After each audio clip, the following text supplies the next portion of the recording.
Welcome to our 2021 baccalaureate service, and congratulations, seniors, you made it. This is our service of spiritual sending and blessing for our graduates, our chance to celebrate all their accomplishments and give thanks to God for the blessing they have been to us here at Monmouth College. You'll hear performances during this service from the Monmouth College Chorale. You'll watch as our art and theater students highlight their creations. You'll hear a short message from me about Moses dying on a mountain. Don't worry, I'm gonna make it work. It'll tie to graduation. And be sure to stick around until the end because you don't want to miss the senior prayer and the chorale's final performance of A Flame of White and Crimson. Now, let us open our hearts and minds to God's Spirit, guiding us in this moment of joy and celebration.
scripture lesson today comes from the book of Deuteronomy, chapter 34, verses 1 through 12.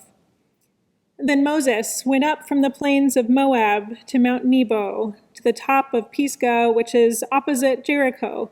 And the Lord showed him the whole land, Gilead as far as Dan, all Naphtali, the land of Ephraim and Manasseh, all the land of Judah as far as the western sea, the Negev and the plain, that is, the valley of Jericho, the city of palm trees, as far as Zoar.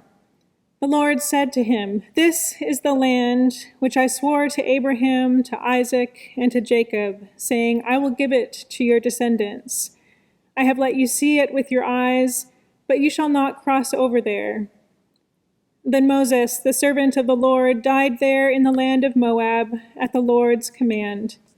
He was buried in a valley in the land of Moab, opposite Beth Peor, but no one knows his burial place to this day. Moses was 120 years old when he died. His sight was unimpaired and his vigor had not abated. The Israelites wept for Moses in the plains of Moab 30 days. Then the period of mourning for Moses was ended. Joshua, son of Nun, was full of the spirit of wisdom because Moses had laid his hands on him, and the Israelites obeyed him, doing as the Lord had commanded Moses. Never since has there arisen a prophet in Israel like Moses, whom the Lord knew face to face. He was unequaled for all the signs and wonders that the Lord sent him to perform in the land of Egypt, against Pharaoh and all his servants and his entire land, and for all the mighty deeds and all the terrifying displays of power that Moses performed in the sight of all Israel. This is the word of God. Thanks be to God. Congratulations, seniors. You made it. Can you believe it was just 4 years ago that you gathered on Wallace Hall lawn to matriculate into this college? I had a great view of you from the stage, and I just love sitting up there and studying our new students. Do you remember what you looked like? I remember what you were like. Some of you showed up here on your first day super confident. You were still flying high from being a senior in high school. You hadn't gotten graded on your first college exam or your first college paper. So you were like, yeah, I got this, college, no sweat. Others of you weren't so confident. You showed up scared, awkward, totally insecure. You were sitting in your matriculation seat, trying not to take up too much space, maybe rocking a little back and forth, thinking to yourself, I could hear the inner monologue like, nope, not ready for this. Then others of you just had no idea what to expect. Maybe you were the first in your family to go to college. You came to matriculation wide-eyed. Who are these people in these long black robes and these velvet hats and bagpipes? What strange new world am I living in? But no matter how you entered here 4 years ago, you came, you arrived, you showed up. And I can think of some of you who have grown and changed so much over these past 4 years that you are literally unrecognizable from the person you were when you first matriculated. And it's been such a joy and a privilege to watch you grow and learn along this journey. I recently listened to a podcast where Dr. Eboo Patel, the founder of the Interfaith Youth Corps, was talking about a new book he's writing called Critics and Builders. Eboo made an interesting point. He said, too often we graduate students from college who feel very confident in their ability to critique, but not create.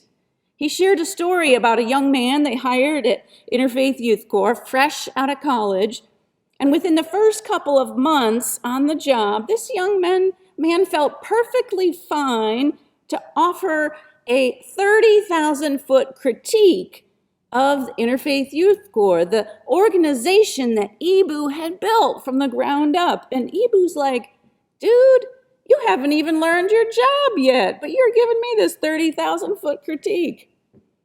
Well, I thought Ibu's point was really relevant, though, not just for college students, but for also for what we're seeing happening in society today. It just seems like there's a lot of people who are willing to sit back and make critiques, but not enough willing to lean into the hard work of creating. As you graduate, class of 2021, I want you to know that you've learned how to create here at Monmouth College. You are so equipped. I mean, you got a degree in the middle of a pandemic. You can totally do this. You have the tools. Now, in case we need a little refresher, let me review. This is the work of creating, and it begins by opening yourself to inspiration. You've got to free yourself from your inhibitions and fears. You've got to brainstorm ideas, free write. You've got to play on the page or the canvas or the stage. In the theater department, the way they get actors open and loose is through improv exercises before rehearsal. It's like warming up before you exercise or play your sport. You've got to get loose.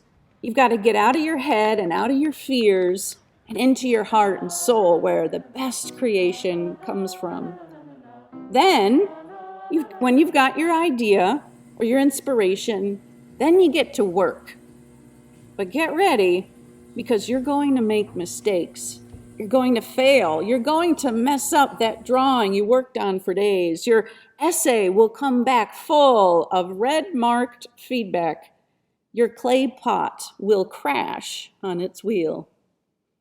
You must embrace failure as part of the process of creation. Mistakes and failures are not the end. They can't stop you unless you let them stop you. If you see your mistakes and failures as part of the process, or better yet, opportunities to learn and grow as a creator, then you'll be much more resilient, much more able to bounce back from those mistakes and start again. So don't let your failures stop you. Keep creating. Finally, once you've got something, once you've created, share your work. Don't just create for yourself. Put your ideas, your art, your music, your new business, your new research, your new essay out into the world so the world can benefit from what you have made. In the podcast I listened to, Ibu Patel also said, we've got to relieve college students from our culture's demand that they make something of themselves and instead encourage them to make something for others. Now, the story from Deuteronomy that was read earlier about Moses at the end of his life, it's a story I often turn to in times of transition, not just the transition from life to death like Moses's, but the transition from one job to the next, or the transition from college to career. In this scripture story, God leads Moses to the top of Mount Nebo and shows him the view of the promised land. There it is, God says. This is the land I promised your people. Isn't it beautiful? I imagine Moses nodding here in response to God. The promised land was beautiful. Then God tells Moses, your journey ends here. I have let you see the promised land with your own eyes, but you shall not cross over. And then Moses dies. Ah, poor Moses. If anyone deserved a nice retirement in the promised land, it was Moses. He'd done all that God had asked of him. He'd led his people out of slavery in Egypt, and they spent 40 years circling the wilderness. It's amazing the Israelites made it to the promised land at all. But by Moses' patient leadership, they did. They made it, but Moses did not. Ugh, how awful. Isn't that just the worst ending ever? Well, not really. Because if we read carefully, we hear how Moses had already blessed his successor, Joshua. On the top of Mount Nebo, God was showing Moses how his work, his creation, would carry on after his death. God was showing Moses his legacy. And for those of us who are creators, that's what it's all about. It's not about what we will gain from the creation, but what we will leave behind. How our creations will inspire, encourage, or help others. So, Monmouth College graduates, as you leave this school we love so well, may you leave as creators. Go and build or research or collaborate. Go paint or act or write. Go organize and lead. But don't just do these things for yourselves. Create something for others. Create something that will carry on after you. Create something that inspires others to create. Don't just critique. Create something that you can look on with a sense of meaning and purpose and pride when you get to the top of the mountain. And now to the God who inspires and guides us in this creation, be all honor and glory, thanksgiving and power, now and forevermore. Amen.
I invite you to join me in the senior prayer.